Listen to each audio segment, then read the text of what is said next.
बिल्कुल साफ आ रही है। बहुत ही महत्वपूर्ण बात है बच्चा, पूरी बात सुन लेना, समझ में आए तो अपने साथियों तक शेयर भी कर देना। आपके हक की, न्याय की, आपके अधिकारों की बात है। आप जानते हैं UP triple S C Uttar Pradesh का एक आयोग है जो कि ग्रुप सी ग्रुप डी की भर्तियां कराता है, जो पुलिस के अलावा होती है, जिसको हम सिविल पोस्ट कहते हैं, चाहे पटवारी लेखपाल की वैकेंसी हो, क्लर्क की वैकेंसी हो। इस प्रकार की भर्ती यूपी ट्रिपल एस सी के माध्यम से होती है। 2021 में यूपी ट्रिपल एस सी एक नई व्यवस्था लेकर आई। इसके साथ ही भर्तियों में एक पेट की व्यवस्था लागू कर दी कि सबसे पहले आपको एक प्रिलिमिनरी एलिजिबिलिटी, प्रारंभिक अर्हता टेस्ट देना पड़ेगा। उसके स्कोर के आधार पर आपको मुख्य परीक्षा देने का मौका मिलेगा। इसके लागू होते ही सारी व्यवस्था चरमरा गई। ये एग्जाम जैसे तैसे हुआ और इससे भर्तियां भी बहुत कम आई, लेट भी बहुत हुई, कई साल बाद ज्वाइनिंग मिली, बहुत कम वैकेंसी।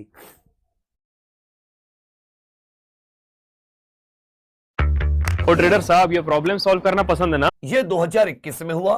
पेड 2021 से कुछ ही वैकेंसी आई, जैसे एक लेखपाल की वैकेंसी मिल गई। पेड 2022 से तो बहुत कम वैकेंसी आई, इन बच्चों को ज्यादा मौका नहीं मिला। और फिर आ जाता है पेड 2023, इससे कुछ कुछ वैकेंसी आ रही है। और साथ ही पेड 2024 नहीं हुआ, ये हुआ नहीं है, और पेड 2024 का भी पता नहीं है क्या होगा। अब क्योंकि लास्ट पेड 2023 हुआ है, इसकी जो वैलिडिटी है, इसका जो स्कोर कार्ड होता है, ये 1 साल तक वैलिड होता है। और 1 साल भी कौन सी काउंट की जाती है?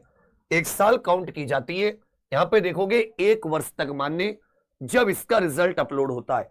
इसका रिजल्ट का अपलोड हुआ है 29 जनवरी 2024 को इसका रिजल्ट आया। इस रिजल्ट की तारीख से 1 साल तक इसका स्कोर कार्ड है, जो साथ ही आज वैधता खत्म हो रही है। आज क्या है? आज वैधता समाप्त हो रही है। पेड 2023 की जो वैधता है वो कब समाप्त हो रही है? आज इसकी वैधता साथी समाप्त हो रही है। आज 29/1/2025 तक इसकी वैधता थी, 1 वर्ष हो गया, आज इसकी वैधता समाप्त हो जाएगी। अब सुनने में आ रहा है कि जो लेखपाल के 8000 से अधिक पद है, लेखपाल के लगभग 8000 प्लस पदों पर वैकेंसी आनी है। ये जो 8000 प्लस पद है, इनके लिए पेट 2023 का स्कोर ही मान्य होगा। और कह रहे हैं कि भाई इसकी वैलिडिटी बढ़ाएंगे। तो मुझे बताइए, क्या ये वैलिडिटी बढ़ाना उचित कदम है? आप यस या नो करके बताइए। ये वैलिडिटी बढ़ाना उचित है या उचित नहीं है, अनुचित है? उचित है या अनुचित है, आप मुझे बताइए। जो पेट की वैलिडिटी बढ़ाना, यह आपके अनुसार उचित है या अनुचित है? भाई मेरे अनुसार तो ये अनुचित चीज है। अनुचित क्यों है? क्योंकि जो पेट 2024 वाले बच्चे, जिसका पेट आपने नहीं लिया, ये जो एलिजिबल बच्चे, ये कहां जाएंगे? जो 2025 में एलिजिबल हुए वो कहां जाएंगे? ये तो कोई न्याय की बात नहीं है ना, क्योंकि ऐसा तो है नहीं कि लेखपाल की वैकेंसी उत्तर प्रदेश में हर साल आती हो। लास्ट 2021-22 में आई थी, 22 में पेपर हुआ, 4 साल बाद, 3-4 साल बाद 2025 में वैकेंसी आई। तो ये बच्चे, अगर मान लो इनको आपने नहीं लिया, तो क्या ये बच्चे 2030 तक वैकेंसी का वेट करेंगे?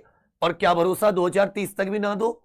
तो कहने का अर्थ था कि जो पेट की वैलिडिटी बढ़ाने का निर्णय, यह बहुत ही गलत है। ऐसे तो जो 2024 में चुनाव हुए, उससे मोदी जी अपने जीवन पर पीएम रह सकते हैं। 2022 में यूपी में चुनाव हुए थे, योगी जी जीवन भर सीएम रह सकते हैं। चुनाव ही मत कराओ, वैलिडिटी बढ़ाते रहो। ऐसे पेपर मत लो, अपने आराम की हराम की सैलरी लेते रहे अधिकारी जितने भी आयोग में बैठे हुए, और ये लोग काम ना करें, पेपर ना लें, और बच्चे पागल होते रहे। तो इसके लिए साथी हम लोग आवाज उठाएंगे। हम पेट की वैलिडिटी नहीं बढ़ने देंगे, चाहे किसी भी तरह से हमें संवैधानिक दायरे में अपनी बात पहुंचानी पड़े, चाहे कितने भी कुछ भी हमें सरकार से बात करनी पड़े, पर इसकी वैलिडिटी नहीं बढ़ेगी, क्योंकि यह अन्याय होगा। आपको लेखपाल, या तो सबसे पहले आप इस पेट को समाप्त करो। आप जो भी आपको करना है पेट के बिना करो, क्योंकि ना तो आप इसमें भर्ती दे रहे, ना सबको मौका मिल रहा। इसमें आप नया, अगर आपको पेट ही लागू करना है तो नया पेट कराइए, कॉमन कट ऑफ कीजिए कि जो 40% लाएगा, 50% लाएगा, 60% लाएगा, वो लेखपाल की मुख्य परीक्षा में शामिल होगा।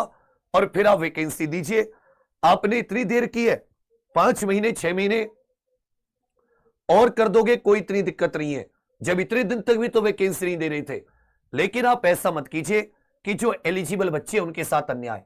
अब इस बात को यूपी में उठाने वाले कुछ ही लोग मिलेंगे जो इस बात को लेकर आवाज उठाएंगे। ज्यादातर लोग आवाज नहीं उठाएंगे, वो इंतजार करेंगे कि कोई और आवाज उठाए। लेकिन आप सबसे बड़ी आवाज है। आज आपके पास सोशल मीडिया है। आप जो स्टूडेंट है, लगभग उत्तर प्रदेश में 80 लाख स्टूडेंट है, 50 से 80 लाख जो अगर पैट होता है तो पैट देगा या लेखपाल की वैकेंसी का वेट कर रहा है कि एक बार खुला मौका मिले। यह नहीं कि मेरा कोर्स बिकेगा नहीं बिकेगा, मुझे क्या फायदा होगा, मतलब मेरा ना भी हो कुछ भी, लेकिन मौका अवसर तो मिलेगा। एक बात सोचो, पिछले 5-6 साल में उत्तर प्रदेश के कितने युवाओं को यूपी SSS की भर्तियों का मौका मिला है। पुलिस में तो भी 2019 से 6 साल बाद आपको 2024 में मौका मिल गया। यूपी SSS तो 2020 से बता दो मुझे किसी एक भर्ती का तुम्हें 5 साल में मौका मिला हो जो तुमने सही से भर्ती की तैयारी करके दी हो। किसी चीज में कभी पेपर लीक हो जाने में, कभी किसी चीज में भर्ती अटकी है। इस बार मौका है अगर तुम सारे के सारे साथ दो। लेकिन मुझे क्या है, मुझे पता है कि तुम लोग ही अपने लिए तैयार नहीं हो। तुम लोग ही ये वैलिडिटी भी बढ़ा देंगे और जितना तुम लोग हो तुम कुछ नहीं कर पाओगे क्योंकि तुम साथ ही नहीं देते। तुमसे एक बार शेयर करने के लिए कह दूं कि अपने साथियों तक इस बात को पहुंचा दो, तुम्हें लगता है पता नहीं ये आदमी अमीर ना हो जाए, ये आदमी पता नहीं क्या कर लेगा। अरे मैं क्या ही कर लूंगा। और ऐसा है कि अगर मैं कुछ कर भी लेता हूं तो ऐसा थोड़ी ना है कि मैं ताजमहल खड़ा करूंगा। करता तो मैं तुम ही लोगों के लिए हूं ना, किसी न किसी रास्ते से तुम ही लोगों को फायदा पहुंचाने का प्रयास करता हूं।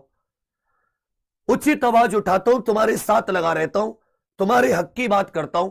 तुम्हें कौन सा नुकसान पहुंचा रहा हूं मुझे बताओ, जो तुम इस बात को लोगों तक नहीं पहुंचा पा रहे। मैं फिर से कह रहा हूं, यदि तुम साथ नहीं दोगे, जैसा भी तक होता है उत्तर प्रदेश में कोई भर्ती नहीं मिली ना, आगे भी नहीं मिलेगी। ऐसे ही पागल बनाती रहेगी सरकार और आयोग और तुम पागल बनते रहोगे। कोई बात नहीं, मेरा फर्ज था तुम्हें समझाने का, मेरा फर्ज था तुम्हें बताने का। आज लास्ट डेट है पैट 2023 की वैलिडिटी का। मैं अपनी पूरी कोशिश करूंगा कि भाई पैट की वैलिडिटी ना बढ़े, या तो बिना पैट की भर्तियां आए या नया पैट हो और पैट में भी सुधार हो। कॉमन कट ऑफ लागू होनी चाहिए, पैट में सुधार कीजिए। ये कहां की तो कि 10वीं वाला भी उसी को दे रहा है, 12वीं वाला भी उसी को दे रहा है, ग्रेजुएशन वाला भी उसी को दे रहा है। मतलब हर लेवल का अपने एक ही पैट।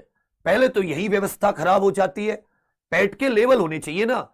एनटीपीसी ग्रेजुएशन अलग है, एनटीपीसी 12th क्लास अलग है, सीजीएल ग्रेजुएशन के अलग होता है, सीएचएसएल अलग होता है, जीडी अलग होता है, एमटीएस अलग होता है 10वीं से। अगर ये तीनों एक ही होते तो एसएससी एक ही एग्जाम नहीं करा लेती क्या? सबकी प्री एसएससी एक कराती है? नहीं।